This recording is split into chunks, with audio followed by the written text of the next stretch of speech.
Hi everyone. So, in this topic, we are going to talk about white box testing and how to compute the cyclomatic complexity.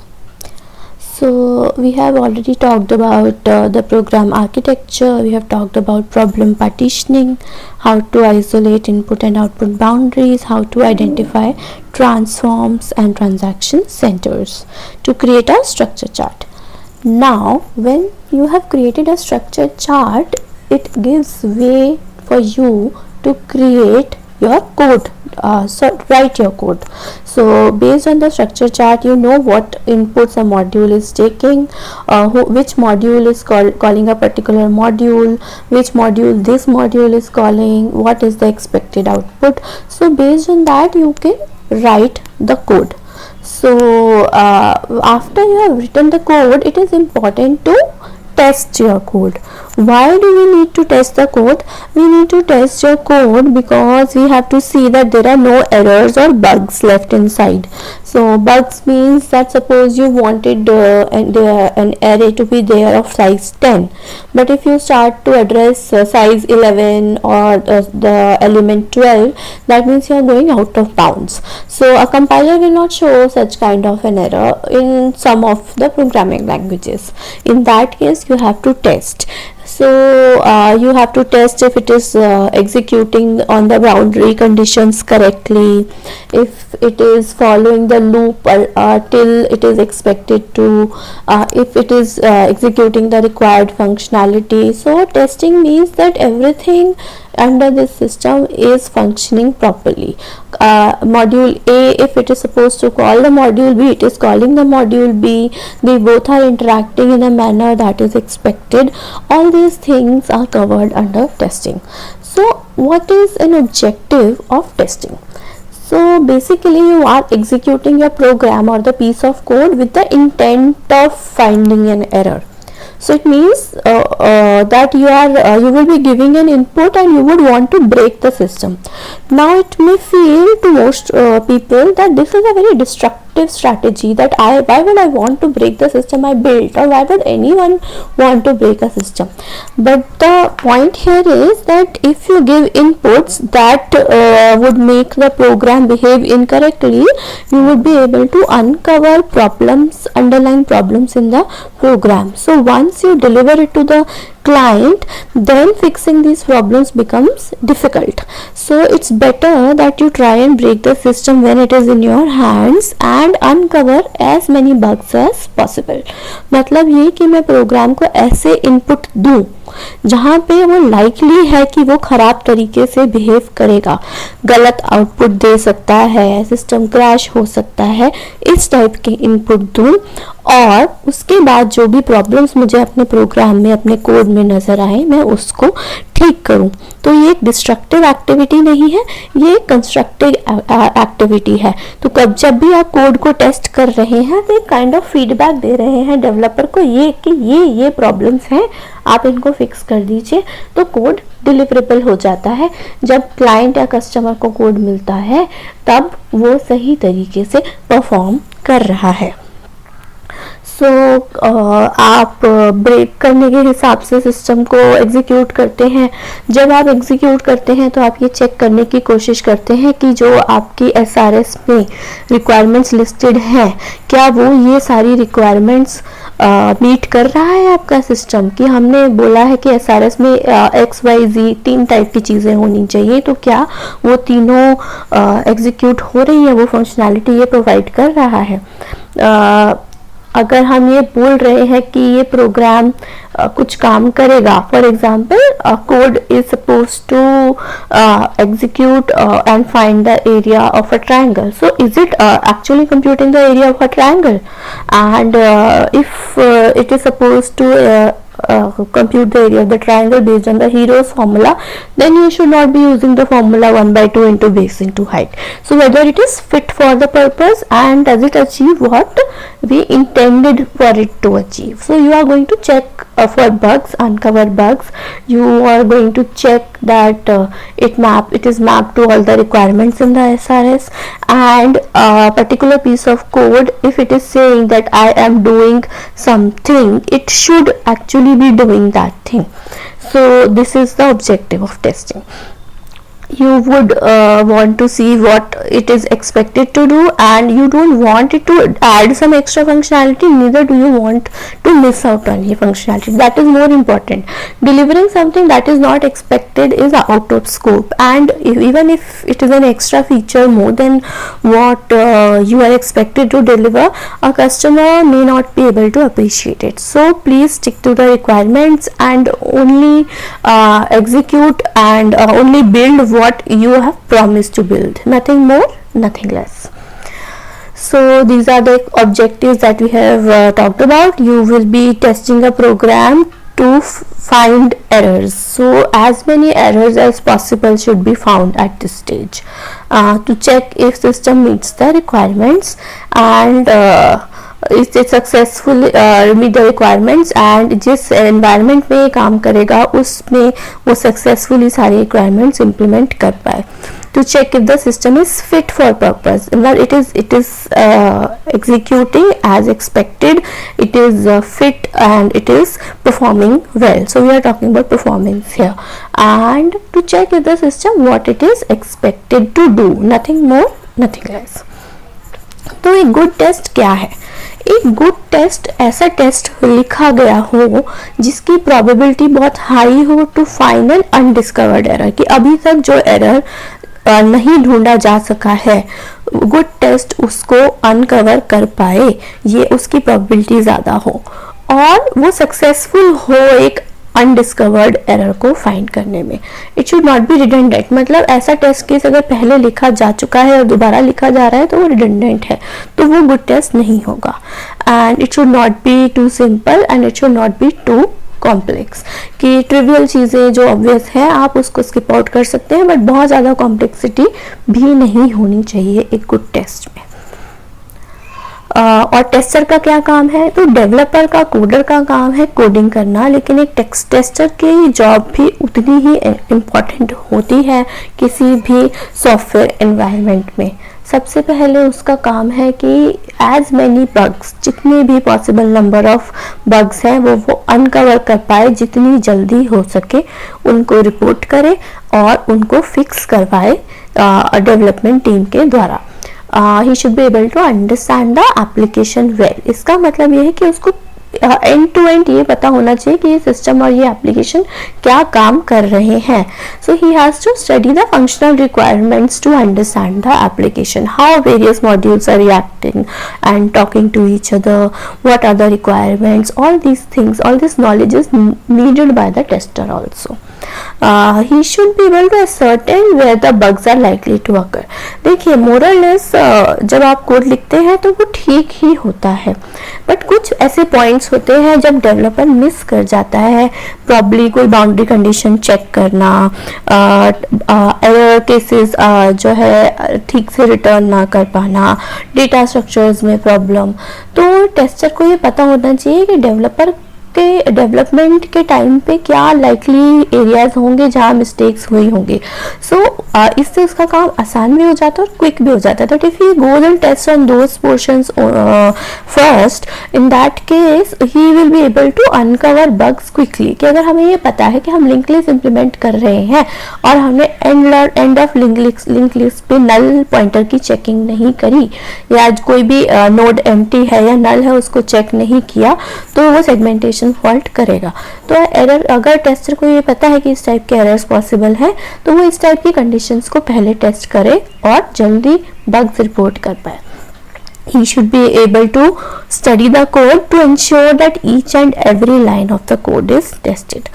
उसको exhaustive test cases बनाने आने चाहिए जिससे कि कोई भी flow, कोई भी portion of the code untested ना रह जाए. And he should ensure that the software is usable and reliable. Usable मतलब कस्टमर को भी सॉफ्टवेयर समझ आना चाहिए, तो इंटरफेस को भी टेस्ट करना आना चाहिए. एंड रिलायबल मतलब हार्श कंडीशंस में, ऐसी कंडीशंस में जब सिस्टम पे लोड बहुत ज़्यादा है तो उसकी परफॉर्मेंस रिलायबल होनी चाहिए. Just in case there is a catastrophe, then there should be backups, performance requirements meet होनी चाहिए. तो ये सारी चीज़ें भी एक टेस्टर को टेस्ट करनी आनी चाहिए. तो टेस्टिंग मेथडोलॉजीज़ के बारे में अगर हम बात करें तो एक मेथडोलॉजी है ब्लैक बॉक्स टेस्टिंग की। तो बेसिकली जो पीस ऑफ कोड है वो टेस्टर के लिए एक ब्लैक बॉक्स है। उसको हमने बोल दिया कि ये पीस ऑफ कोड सम कर रहा है 2 नंबर्स का। अब इसके अंदर वो सम कैसे हो रहा है हमें नहीं पता। ये हमारे लिए एक इंटरफेस है, इसको हमने ए और बी इनपुट दिया और ये हमें आउटपुट देगा सम। अब इसके अंदर कोड में क्या लिखा है हमें नहीं पता है। तो टेस्टर को ये ब्लैक बॉक्स टेस्टिंग में सिर्फ ये बताया जाता है कि ये फंक्शनैलिटी है, you have to test whether it is doing what it is suppose to do.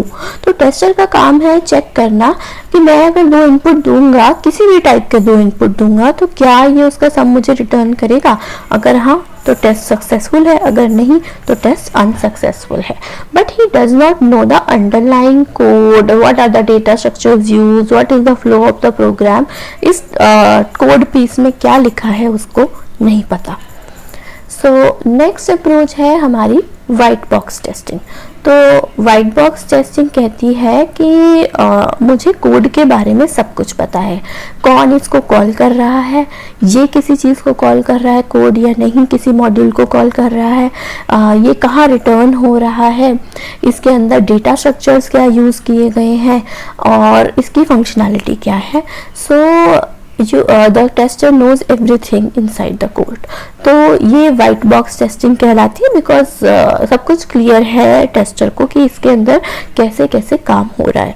तो आप इनपुट्स देंगे और उसको सम करना है, बट उसको ये सारी चीज़ें भी चेक करनी होंगी कि सबसे पहले क्या ये ऐड कर पा रहा है, हर पॉसिबल कॉम्बिनेशन ऑफ ए और बी को क्या वो ठीक से ऐड कर पा रहा है, क्या सारे असाइनमेंट्स करेक्ट हैं, क्या सारे इनपुट्स सही से हैंडल हो रहे हैं, basically each and every line of code. और अगर मान लो कि ए और बी एक्सीड कर जाते हैं और सम एक्सीड कर जाता है इसके डेटा टाइप की लिमिट से, तो क्या ओवरफ्लो होगा। अगर ओवरफ्लो होगा तो क्या ये पीस ऑफ कोड उसको ठीक से हैंडल कर रहा है। So basically he will simulate a situation where the sum of A and B overflows the system and overflows the required width, and then he will check whether it is being handled correctly or not. So the tester here knows that it is being addressed correctly and he knows everything what is inside of the system. तो इसका मतलब ये है कि black box testing तो बोल रही है कि टेस्टर को कुछ नहीं पता, तो generally it is given to somebody unknown which who is not a part of your development team, who is going to do the black box testing. So he basically behaves like an end user. The tester is an employee of the company, but he behaves how a user would behave and see what the system is doing. He tries to think like an end user. But white box testing के case में generally जो module को develop करता है उसको इस code के बारे में सब कुछ पता होता है और वो उस तरीके से टेस्टिंग करता है। तो और भी 2 टाइप्स की टेस्टिंग है, incremental testing and thread testing. इसके बारे में हम बाद में बात करेंगे। तो अगर अब हमारा फोकस इस पर्टिकुलर लेक्चर में है वाइट बॉक्स टेस्टिंग के ऊपर। तो वाइट बॉक्स टेस्टिंग एक वेरिफिकेशन टेक्निक है जिससे जो सॉफ्टवेयर इंजीनियर है, डेवलपर है, वो अपना कोड खुद एग्जामिन कर पाए। बेसिकली जब आप कोई असाइनमेंट अपने टीचर को सबमिट करते हो तो आप पूरे असाइनमेंट को पहले खुद चेक करते हो, प्रूफ रीड करते हो कि क्या हमने सब कुछ ठीक लिखा है और उसके बाद आप टीचर को सबमिट करते हो। So you are doing a white box testing because you have written that piece of code and you are checking or examining that it is performing up to its expectations or not. White box testing strategy जो है internal paths को, internal data structures को test करती है। Internal paths मतलब flow कहाँ कर रहा है, कैसे कर रहा है सिस्टम में, सारे इंटरनल डेटा स्ट्रक्चर्स को टेस्ट करती है for the system for the software under test. इसको आप स्ट्रक्चरल टेस्टिंग भी कह देते हो क्योंकि मुझे कोड का स्ट्रक्चर पता है। इसको हम क्लियर बॉक्स टेस्टिंग भी कह देते हैं क्योंकि इस कोड में, इस पीस ऑफ मॉड्यूल में क्या लिखा है, कैसे डिसाइड किया गया, वो सारी चीज़ें हमें पता है। और इसको हम ग्लास बॉक्स टेस्टिंग भी कह देते हैं। इस टेस्टिंग को करने के लिए डिटेल्ड प्रोग्रामिंग स्किल्स होना ज़रूरी है. So somebody who is doing white box testing should know how this piece of code was developed. So he should have the knowledge of the programming language also, which was used to write this piece of code. White box testing की 3 techniques हैं, control flow testing, data flow testing and coverage testing. हम control flow testing की बात करेंगे इस particular lecture में. सो approach क्या है वाइट बॉक्स टेस्टिंग की? जनरली सबसे पहले आप ऐसे टेस्ट केसेस डिज़ाइन करते हो जो इंडिपेंडेंट पाथ्स को एग्जीक्यूट करें. हर पॉसिबल पाथ को एक कोड में एग्जीक्यूट करा जा सके, कोई भी पाथ मिस्ड ना रह जाए. मतलब अगर कोई इफ कंडीशन है तो इफ का ट्रू वाला पार्ट भी एग्जीक्यूट हो, उसको भी, उसके लिए भी टेस्ट केस लिखोगे और एल्स वाला पार्ट भी एग्जीक्यूट हो. अगर 4 फंक्शन कॉल किए गए हैं या स्विच केस है तो स्विच केस के सारी कंडीशंस को आपको एक एक करके टेस्ट करना है. तो ये इंडिपेंडेंट पार्ट्स हो गए. अगर आपके लॉजिकल डिसीजंस हैं, मान लो कुछ कंडीशंस हैं जो आपके कोड में हैं, तो आपको टेस्ट केसेस ऐसे लिखने होंगे जो उनकी ट्रू साइड पे भी एग्जीक्यूट कराएंगे और फॉल्स साइड पे भी. आपको अंदर आपके पास लूप्स या बाउंड्रीज हैं, लूप्स हैं, फॉर लूप है, वाइल लूप है, डू वाइल है, और वो किसी बाउंड्री तक रन करता है. कोई कंडीशन है कि इतने टाइम तक रन कीजिए या इतने नंबर तक आइटरेशन तक रन कीजिए, तो आपको बाउंड्री पे भी एग्जीक्यूट करवाना है. मतलब 1 to 10 है मान लो, तो 1 पे एग्जीक्यूट करा के देखेंगे, 10 पे एग्जीक्यूट करा के देखेंगे, 1 से कम एग्जीक्यूट करा के देखेंगे, 10 से ज़्यादा एग्जीक्यूट करा के देखेंगे, and within the operational bounds, and you will test for certain numbers between 1 and 10 also. Then you will exercise the internal data structures to ensure that they are valid. I will give you examples for them. For example, independent paths अगर आपने module के कराने हैं, तो अगर आपके पास एक switch case है जिसमें आपने पहले इनपुट लिया, तो इनपुट कैसे फंक्शन परफॉर्म कर रहा है इसको सिमुलेट करें. मान लो इनपुट के बेसिस पे डिसाइड होता है कि आपने सम करना है, डिफरेंस करना है, प्रोडक्ट करना है, डिवीजन. तो ऐसा इनपुट दें कि पहले सम कॉल हो जाए, आप इसकी टेस्टिंग कर लें कि इसका आउटपुट सही आ रहा है. फिर आप डिफरेंस का एक अलग इंडिपेंडेंट पाथ बनेगा तो उसको टेस्ट कर लें, प्रोडक्ट को टेस्ट कर लें, डिवीजन को टेस्ट कर लें. सो हर पाथ को, वो अगर कंडीशनल है या नहीं है, आपको हर पॉसिबल पाथ को एग्जीक्यूट करवाना ज़रूरी है. देन आपको लॉजिकल डिसीजंस चेक करने हैं. तो for example if divisor is greater than 0, तो आप ऐसा डिवाइजर देखें जो 0 से बड़ा है, तो उस केस में ये पार्ट एग्जीक्यूट कराएंगे और इसको टेस्ट करेंगे. फिर नेक्स्ट टेस्ट केस बनेगा कि डिवाइजर अगर लेस देन 0 है या लेस देन इक्वल टू 0 है, तो आप ऐसा इनपुट दें जो divisor less than equal to 0 हो और आप ये पाथ टेस्ट करके देखें. Execute loop at their boundaries. तो अगर आपका ये लूप है तो 1 पे कैसे परफॉर्म कर रहा है, 100 पे कैसे परफॉर्म कर रहा है, बिटवीन 1 and 100 कैसे परफॉर्म कर रहा है, when it is less than 1 तो क्या कर रहा है, and when it is greater than 100 तो क्या कर रहा है. ऐसे टेस्ट केसेस आपके पास होने चाहिए.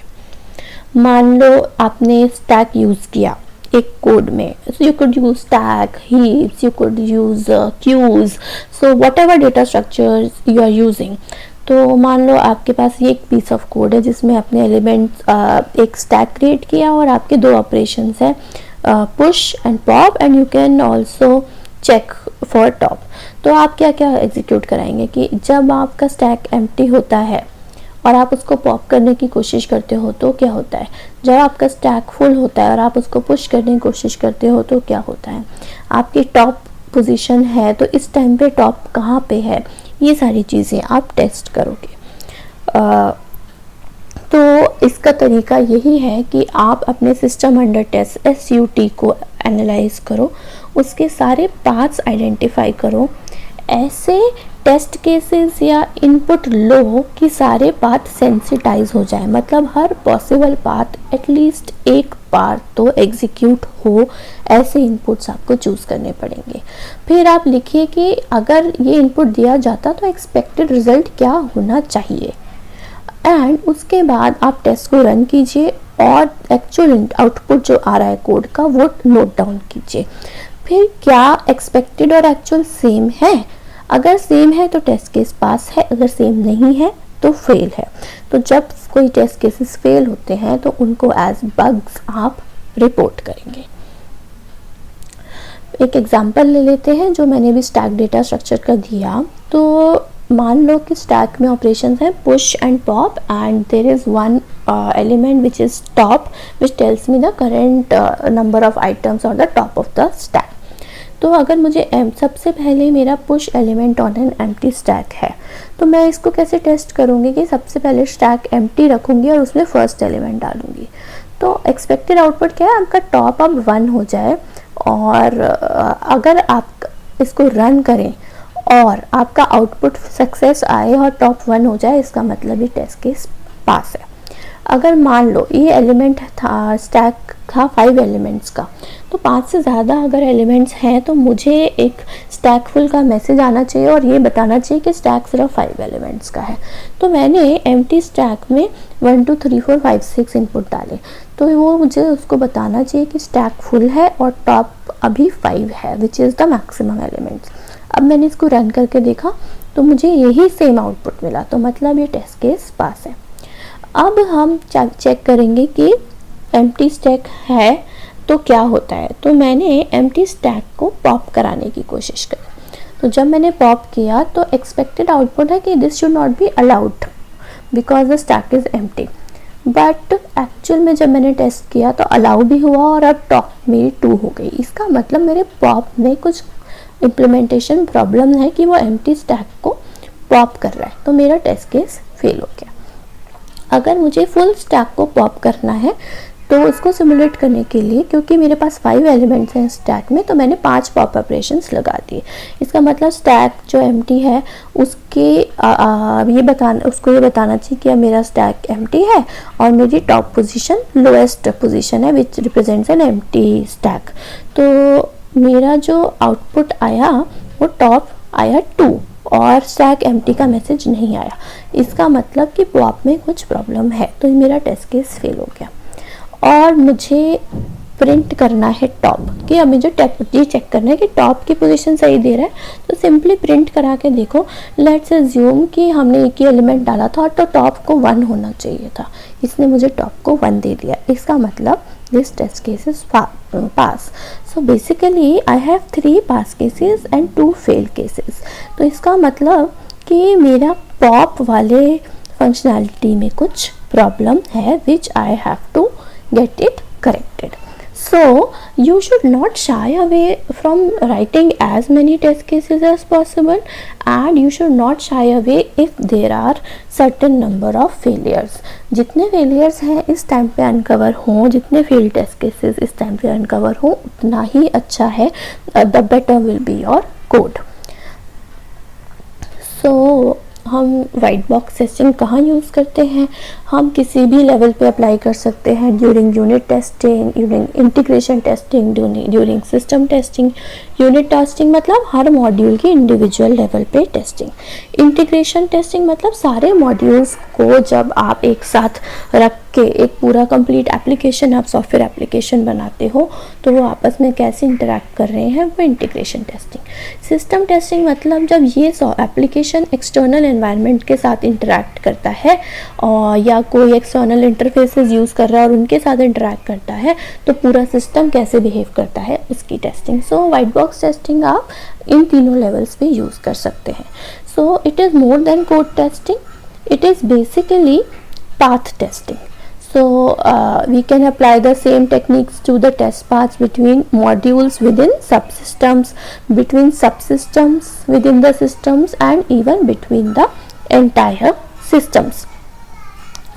So disadvantages क्या है वाइट बॉक्स टेस्टिंग की, कि number of execution paths may be very large, क्योंकि आपको पूरे कोड के हर पॉसिबल पाथ को एग्जीक्यूट करना है, तो बहुत बड़ी स्पेस है जो आपको टेस्ट करनी पड़ेगी। The test cases chosen may not detect data sensitivity. इसका मतलब ये है कि मान लो कि p equal to q by r है, वो करेक्टली एग्जीक्यूट कर रहा है except for r equals to 0.0005। For example ये कोई केमिकल रिएक्शन है या कोई स्टैटिस्टिकल डेटा है, तो उसमें कुछ एक पर्टिकुलर थ्रेशोल्ड वैल्यू है जिस पे वो ठीक से नहीं परफॉर्म कर पाता, तो वो उस टाइप की सेंसिटिविटी एरर्स नहीं डिटेक्ट कर पाता। ये एज्यूम करता है कंट्रोल फ्लो करेक्ट है। इसका मतलब like you know when I am writing a code we are egoistic about our codes, हमें लगता है हमने जो लिखा है वो ठीक है, तो हम ये मान के चल रहे हैं कि ये फ्लो करेक्ट है और ये वही फंक्शनैलिटी परफॉर्म कर रहा है जो हम चाह रहे हैं, तो वो एजम्पशन गलत है। इसीलिए हमें फिर ब्लैक बॉक्स टेस्टिंग की ज़रूरत पड़ जाती है। फिर test are based on the existing path. अगर कोई पाथ है ही नहीं तो वो डिस्कवर नहीं होगा, उसकी बग्स डिस्कवर नहीं होंगे। For example a code piece of code is unreachable, developer forgot to call that function, so उस केस में इट इज अनरीचेबल, सो आप उसको टेस्ट नहीं कर पाओगे। एंड टेस्टर को प्रोग्रामिंग स्किल्स आनी चाहिए, उस पर्टिकुलर लैंग्वेज की नॉलेज होनी चाहिए to evaluate the software under test. So control flow testing is it identifies the execution path through a module of program code। अब एक मॉड्यूल है, एक कोड है, उसके सारे एग्जीक्यूशन पाथ्स आपको आइडेंटिफाई करने हैं। हर पाथ के लिए आपको टेस्ट केसेस क्रिएट करने हैं और उनको एग्जीक्यूट करना है। तो पाथ क्या है? तो path is a sequence of statement execution that begins at an entry and ends at an exit। तो एक path है जहाँ पे वो एंट्री करी, कुछ स्टेटमेंट्स एग्जीक्यूट करी और वो एग्जिट कर गया, तो उसको हम path बोलते हैं। तो basis path testing white box testing में है that you ensure that all the independent paths through a code module have been tested। जितने भी पाथ्स हैं एक मॉड्यूल में वो सारे टेस्ट हो जाएं, ये है बेसिस पाथ टेस्टिंग। और basis path testing independent paths को यूज़ करती है। It is any path through the code that introduces at least one new set of statements और अ न्यू कंडीशन। तो जब भी कोई पाथ आपने लिया टेस्ट करने के लिए, अब उसके अंदर नई स्टेटमेंट आ गई या नया कंडीशन आ गई, तो वो इंडिपेंडेंट पाथ हो जाता है। और बेसिस पाथ टेस्टिंग कह रही है कि जितने पॉसिबल इंडिपेंडेंट पाथ्स हैं आपके मॉड्यूल में, आप वो सबको ही टेस्ट कीजिए। तो basis path testing provides a minimum lower bound on the number of test cases that need to be written. देखिए, वाइट बॉक्स टेस्टिंग करते हैं तो आपके पास बहुत सारी स्टेटमेंट्स हैं और हर एक को लिखेंगे, टेस्ट केस कर लिखने जाएंगे तो आपका सर्च स्पेस एग्जॉस्टिव हो जाएगा, टेस्ट स्पेस एग्जॉस्टिव हो जाएगा। कई बार इतना टाइम नहीं होता है डेवलपमेंट लाइफ साइकिल में, तो इसलिए हम बात करते हैं कि हम इंडिपेंडेंट पाथ्स को टेस्ट करेंगे। पर इंडिपेंडेंट पाथ्स भी बहुत सारे हो सकते हैं।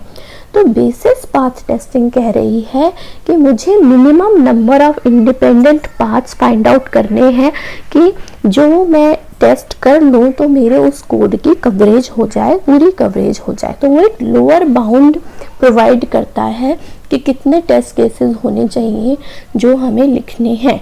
तो इतने टेस्ट केसेस तो हमें करने ही करने हैं जिससे कि हमारे सारे इंडिपेंडेंट टेस्ट हम लिख पाएँ। इससे ज़्यादा हो सकते हैं, कितने भी ज़्यादा हो सकते हैं, there is no limit to that.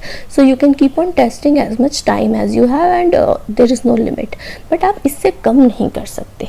तो ये है बेसिस पाथ टेस्टिंग का fundamental principle, that it provides a minimum lower bound कि आपको कितने टेस्ट केसेस कवर करने हैं या कितने टेस्ट केसेस लिखने हैं, और वो कॉरेस्पॉन्ड किसको करेगा? नंबर ऑफ इंडिपेंडेंट पाथ्स को। तो इसको करने के लिए हम कंट्रोल फ्लो टेस्टिंग का यूज़ कर सकते हैं। उसके लिए हमें कंट्रोल फ्लो ग्राफ बनाना है। ये फ्लो चार्ट नहीं है, ये फ्लो ग्राफ है जो बता रहा है flow of code, not flow of data but flow of code की इंस्ट्रक्शंस कैसे एग्जीक्यूट हो रहे हैं। कंडीशंस हैं तो ब्रांचिंग कैसे हो रही है, कोड में क्या फ्लो हो रहा है, कंट्रोल कैसे फ्लो हो रहा है कि अगर आपकी इफ स्टेटमेंट है तो ट्रू होता है तो यहाँ जाएंगे, ये एक कंट्रोल फ्लो है। अगर फॉल्स होता है तो एल्स पे जाएंगे, that is a different control flow. So control flow graph is going to tell you the flow of control. This is different than a flow chart. Flow chart सिर्फ algorithm की graphical representation है, इस बात का आप ध्यान रखना. Flow chart is a representation, graphical representation of your code, but flow graph is how you are representing the control flow of the program, and obviously it is different from your data flow diagram also. कि data flow diagram में आप data flow की बात करते हो कि data कैसे flow हो रहा है.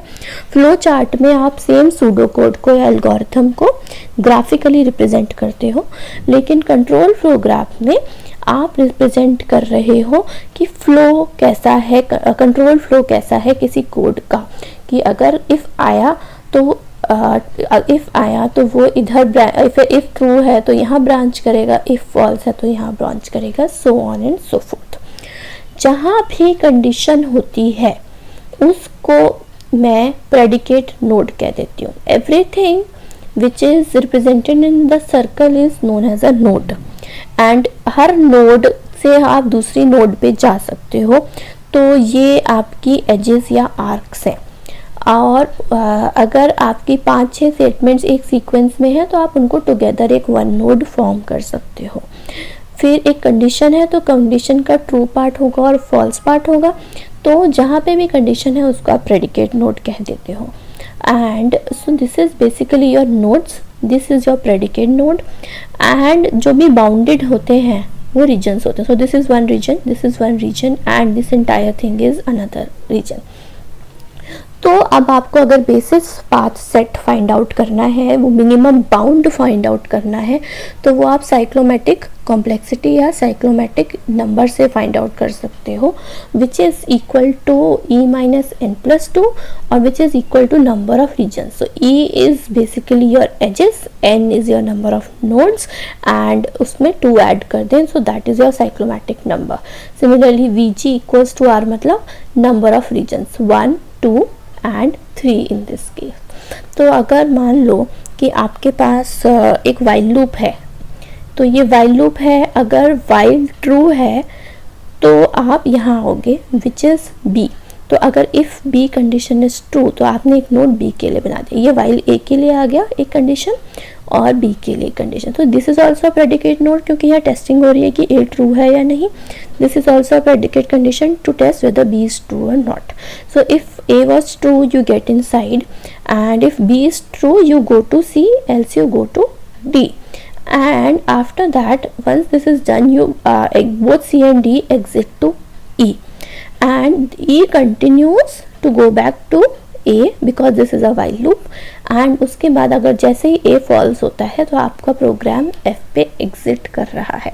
तो this is how you are going to represent your control flow graph for your piece of code.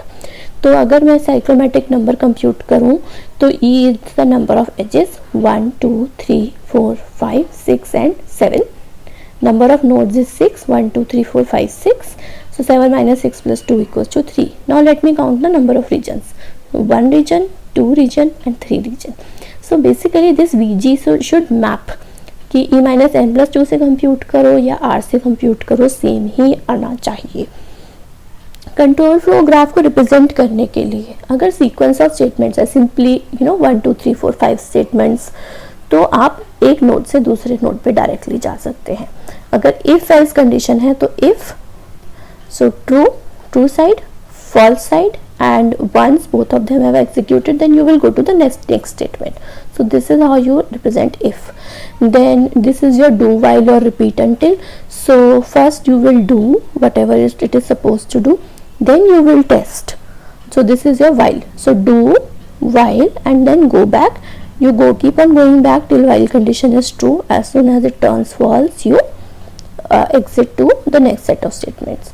While is saying first test the condition. So first test, if it is true and execute the inside of the code, keep executing, and as soon as the condition becomes false go to the next set of statements. Similarly case अगर करना है तो switch case. So case A, case B, case C आप आगे भी बना सकते हैं, case D, case C. Once all these cases have been covered, they will exit to form a common to go to a next piece of statement. कुछ ऐसा sequential statement ऐसे.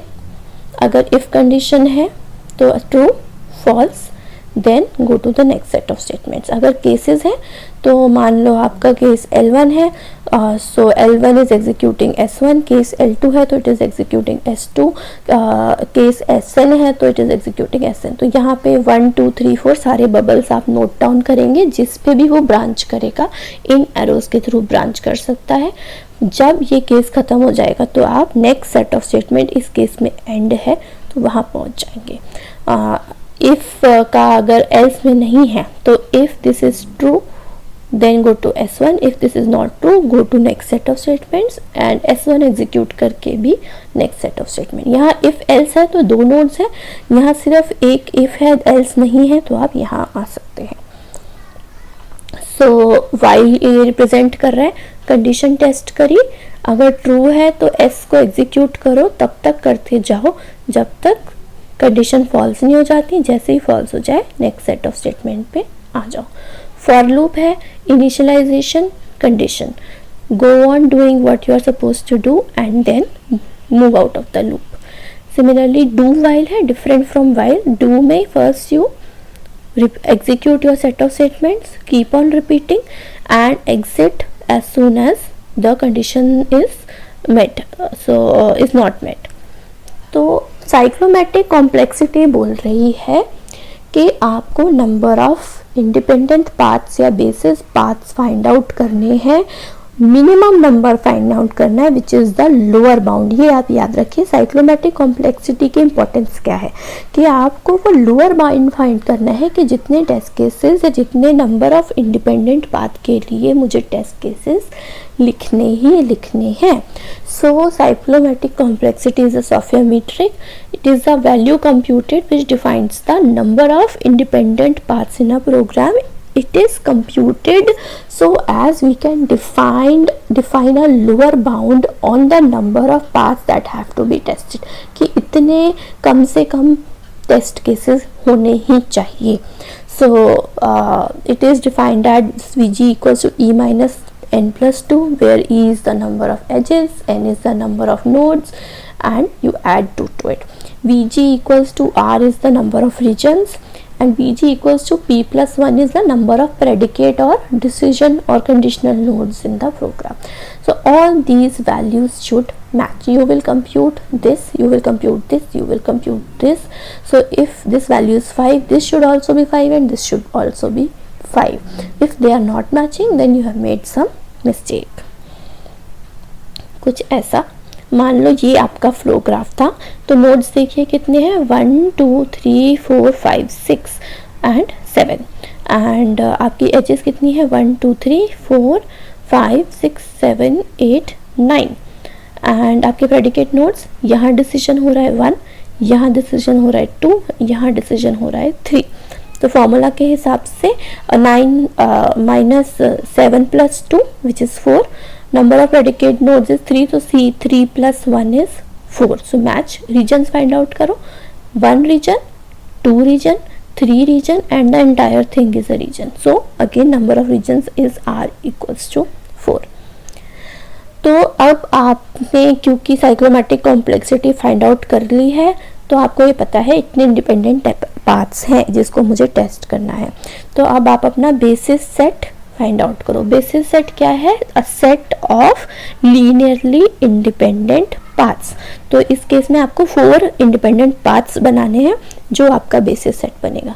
तो इंडिपेंडेंट पाथ्स क्या होंगे, एक तो होगा सीधा 1 2 4 5 6 7।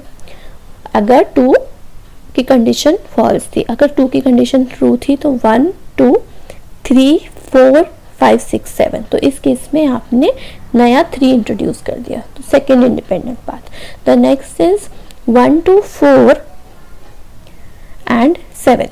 तो आपने 1 2 4 एंड 7 में 4 से सीधा ब्रांच आउट कर दे, यहाँ आए नहीं, तो नया एक इंट्रोडक्शन। उसके बाद 1 2 3 4 5 6 7 ऑलरेडी आप कवर कर चुके हो। 1 2 3 4 5 6 में ये कंडीशन मीट हुई तो आप वापस 5 पे गए। सो 1 2 3 4 5 6 5 7, सो अनदर पाथ। अब ये 5 6 5 7 हम रिपीट नहीं करते जाएंगे, एक बार इंट्रोड्यूस हो गया तो टेस्ट हो गया। So this is what the paths look like. So there are, we calculated the cyclomatic complexity to be 4. So we found 4 independent paths. These paths need to be tested. इतना तो test करना ही है. और इस path set को अगर मैं एक साथ लिखूं तो मैं इसको बेसिस पाथ सेट कह देती हूँ. So you have to prepare test cases that will force execution of all these paths. Then you will run the test cases and check for their results. एक एग्जांपल ले लेते हैं. सो अगर आपके पास एक नोड है तो ये आप कंटिन्यूसली, क्योंकि सीक्वेंस ऑफ स्टेटमेंट है तो इनको कंबाइन कर सकते हो. तो this entire thing can be written as A. Then you go to B where this is being tested. So if b is 0 or b में z equals to 0 है and w equals to greater than 0 है, तो ये condition है.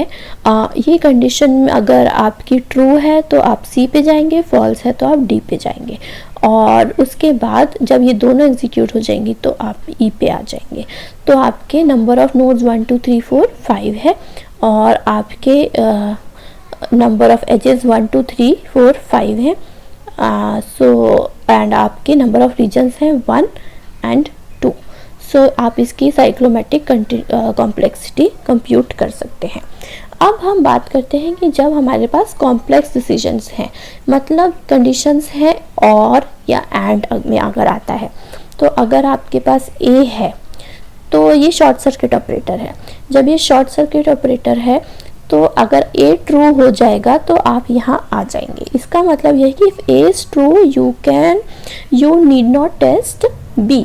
सो if a is equals to true तो आप सीधा का सीधा x पे आ सकते हो. इस बात का आपको ध्यान रखना है. लेकिन अगर a फॉल्स है तो आपको b को टेस्ट करना ज़रूरी है. तो अगर b भी ट्रू है तो आप x पे आ सकते हो. b अगर फॉल्स है तो मतलब दोनों कंडीशन फॉल्स हैं और आप y पे जा रहे हो. तो आपको कॉम्प्लेक्स डिसीजंस का ध्यान रखना पड़ेगा. शॉर्ट सर्किट में अगर a ट्रू है तो सीधा आप इफ़ के ट्रू पार्ट पे जा सकते हो. लेकिन a फॉल्स हो गया तो आपको b टेस्ट करना पड़ेगा. तो ये फॉल्स हुआ लेकिन b ट्रू हो गया तो वापस फिर ये कंडीशन ट्रू हो जाती है और x पे जा सकते हो. दोनों ही फॉल्स हो गए तो आपको y पे जाना होगा.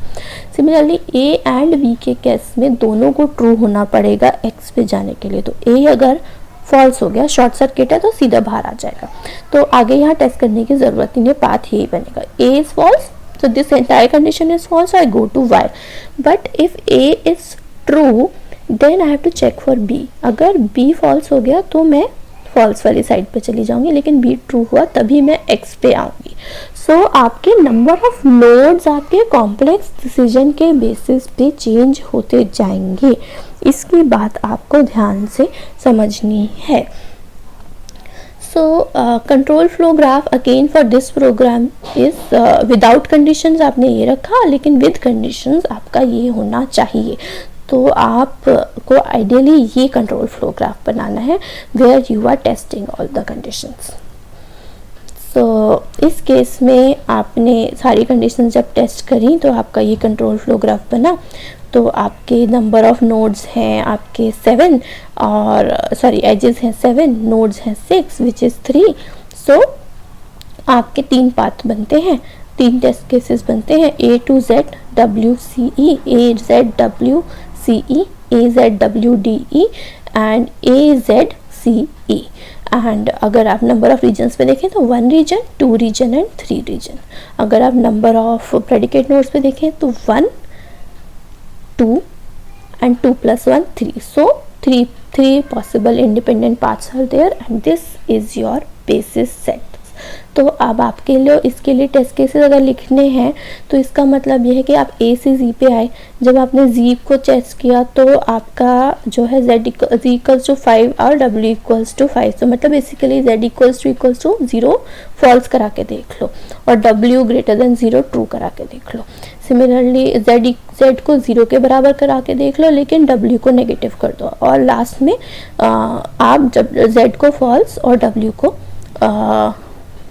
फॉल्स करा के देखोगे तो आप सारे डिसीजंस और कंडीशंस को टेस्ट कर पाओगे. तो this you have to ensure that all these possible so हर पाथ के कॉरस्पॉन्डिंग वो पाथ कैसे हिट होगा वो कंडीशंस आपको चेक करानी है, तो वो आपके टेस्ट केसेस बनेंगे। एक एग्जांपल ले लेते हैं। मान लीजिए मेरे पास लॉगिन प्रोसीजर है। सो जो मैंने लास्ट लेक्चर में स्ट्रक्चर चार्ट बनाया था वो यूज़र आईडी और पासवर्ड एक्सेप्ट कर रहा है। तो आपकी जो और आउटपुट आपका क्या होगा, एक स्ट्रक्चर है एम्प्लॉय डिटेल्स नाम का, जिसमें एम्प्लॉय की डिटेल जैसे एम्प्लॉय आईडी और एम्प्लॉय टाइप आप फिल करके भेज दोगे। तो आपने इनिशियली स्ट्रक्चर को नल सेट कर दिया, स्टेटस अभी फॉल्स है, टाइप -1 है, तो एम्प्लॉय रिकॉर्ड आपका नल है। अब आपने एम्प्लॉय रिकॉर्ड में फेच किया ऐसा रिकॉर्ड जिसकी यूज़र आईडी मैच कर रही है आपके डेटाबेस में। ऑब्वियसली वी आर एज्यूमिंग कि एम्प्लॉय फाइल में एम्प्लॉय आईडी यूनिक होती है। अब ये एम्प्लॉय अगर यूज़र आईडी एग्जिस्ट नहीं करती तो एम्प्लॉय रिकॉर्ड में कुछ नहीं आएगा, तो आप एरर मैसेज प्रिंट करें और रिटर्न कर जाएं। अगर आपका एम्प्लॉय रिकॉर्ड नल नहीं है तो आप आगे बढ़ेंगे। तो आपका जो स्टेटस है, आपने स्टेटस चेक किया कि क्या एम्प्लॉय रिकॉर्ड की आईडी और पासवर्ड मैच करते हैं, तो आपने वेरीफाई कॉल किया। सो वेरीफाई कॉल किया and you match the password. अगर स्टेटस फॉल्स है मतलब पासवर्ड मैच नहीं हुआ तो एरर मैसेज करो और रिटर्न कर दो। तो टाइप उसके बाद अगर एरर मैसेज नहीं आया, स्टेटस 2 है, पासवर्ड मैच हो गया, तो आप एम्प्लॉय टाइप डिटरमिन करोगे कि वेदर वो एडमिनिस्ट्रेटर है या वो सेल्स प्रोफेशनल है या मैनेजर, प्रोडक्ट मैनेजर है, इन्वेंट्री मैनेजर है। तो आपने क्या किया, सिंपली एम्प्लॉय रिकॉर्ड की एम्प्लॉय आईडी पास करी और उस एम्प्लॉय आईडी के बेसिस पे उसका टाइप डिटरमिन करा। तो अब आपको यहाँ टाइप मिल गया। तो एम्प्लॉय स्ट्रक्चर में आपने एम्प्लॉय आईडी और उसका टाइप फिल करा और कोड को एंड कर दिया। So this is what login structure is doing for the particular DFT that we have talked about in the last class. तो अब एक आपका जो रिकॉर्ड है, जो सेट ऑफ स्टेटमेंट है, एक नोड ये बन जाएगा। All these things is a sequence of statement. So one node, then the next node will become this condition. So this condition, then the next node will become the true side and the other node will be the false side. फिर उसके बाद आप फिर move करोगे, एक और condition predicate node है तो उसकी ट्रू साइड पे और उसकी false side पे, which is this. So I am assuming that return is the last node, so everything goes to return at the end. तो इसका अगर आप देखें तो first set of statements, first condition, अगर वो कंडीशन मीट हो गई, ट्रू हो गई, तो आप यहाँ पे जाएंगे, एरर मैसेज प्रिंट करेंगे और एग्जिट कर जाएंगे। अगर आपकी यूज़र आईडी मैच कर गई है तो आप यहाँ आएंगे 9th नोड पे। 9th नोड पे आके आप चेक करेंगे पासवर्ड। अगर मैच नहीं करा तो आप एरर मैसेज प्रिंट करेंगे और बाहर निकल जाएंगे। पासवर्ड मैच कर गया तो एम्प्लॉय डिटेल्स फिल करेंगे और बाहर निकल जाएंगे। तो आपके नंबर ऑफ नोड्स कितने हैं, 1 2 3 4 5 6 7 8। तो number of nodes is 8। Number of edges is 9 अगर आप चेक करें तो। So number of edges is 9, predicate nodes is 1 and 2। तो साइक्लोमेटिक कॉम्प्लेक्सिटी अगर मैं कंप्यूट करूँ, e - n + 2 is 3, p + 1 is 3। Number of regions के बेसिस पे 1 2 and the entire thing. So what is my basis path set, मतलब मुझे ऐसे test cases लिखने हैं जो इन पाथ्स को हिट करें, which is 1 to 5, then 6 7 and 16, 1 to 5 6 9 10 11 and 16, 1 to 5 6 9 10 13 15 and 16. So this is your path 1, part 2 and part 3. So you have to write test cases for these 3 paths. कैसे? So this is basically the upper bound on the size of the basis set and it gives the number of independent paths that we need to find. So the basis set is not unique. So what I derive may be different from what you derive, but it should cover all the independent paths. The basis set covers all the nodes and edges in the algorithm. It is not unique. There are several different basis paths based on your different algorithm, the way you have implemented the algorithm. So this is the set, and अगर मैं बात करूं test table की, तो आपकी TID1 to execute the first path, this path that the user ID does not exist. तो आपने ऐसी यूज़र आईडी एंटर करनी है जो एम्प्लॉय फाइल में नहीं है. एक्सपेक्टेड आउटपुट आएगा एरर मैसेज और return from the function. Actual output आप रिकॉर्ड करोगे, मैच करोगे और पास या फेल स्टेटस बताओगे. The second path is that employ ID exist but the password is incorrect. तो आप यूज़र आईडी सही और रॉन्ग पासवर्ड डालोगे. यूज़र आईडी सही होगी तो आप ये वाले फ्लो में नहीं जाओगे, आगे वाले फ्लो में आओगे.